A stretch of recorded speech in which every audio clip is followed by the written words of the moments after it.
Aurel Hermansyah saat SMA pernah ditipu teman sekolahnya.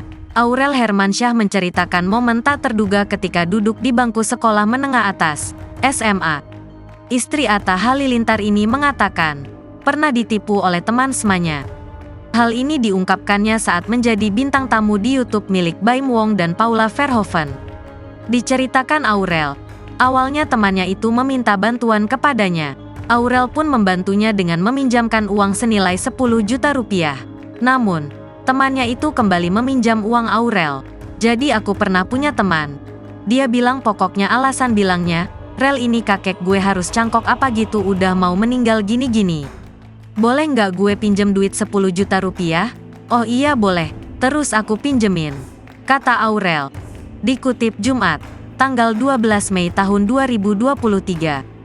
Temannya itu terus meminjam uang Aurel hingga dirinya kehabisan uang dan hanya tersisa ratusan ribu di tabungannya.